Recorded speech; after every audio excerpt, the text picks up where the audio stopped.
آج کی اس ویڈیو کا ہمارا عنوان ہے زنا ایک قرض ہے۔ آج ہم آپ کو اس کے بارے میں بتائیں گے، تو ویڈیو کو شروع سے آخر تک ضرور دیکھیے گا، اور اگر ویڈیو پسند آئے تو اس کو لائک کیجیے۔ ایک بادشاہ کے سامنے کسی عالم نے یہ مسئلہ بیان کیا کہ زانی کے عمل کا قرض اس کی اولاد یا اس کے اہل خانہ میں سے کسی نہ کسی کو ضرور چکانا پڑتا ہے۔ اس بادشاہ نے سوچا کہ میں اس کا تجربہ کرتا ہوں۔ اس کی بیٹی حسن و جمال میں بے مثال تھی۔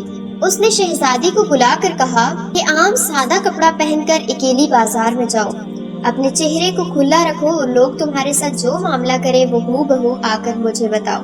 شہزادی نے بازار کا چکر لگایا، مگر جو غیر محرم شخص اس کی طرف دیکھتا وہ شرم و حیا سے نگاہیں جھکا لیتا۔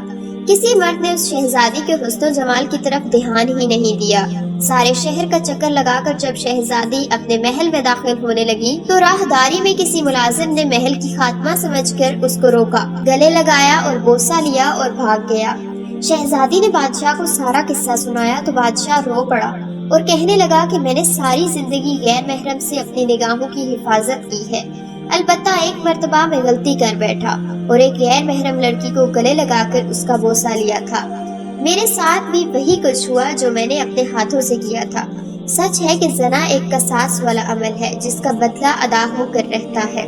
ہمیں اس واقعے سے عبرت حاصل کرنی چاہیے، ایسا نہ ہو کہ ہماری کوتاہی کا بدلہ ہماری اولادیں چکاتی پھرے۔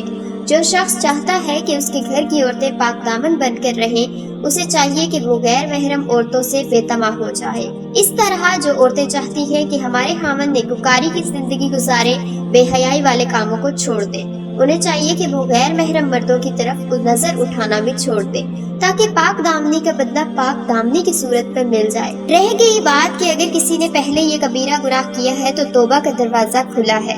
سچی توبہ کے ذریعے اپنے رب کو منائیں تاکہ دنیا میں قصاص سے بچ جائیں اور آخرت میں ذلت اور رسوائی سے چھٹکارا پائیں۔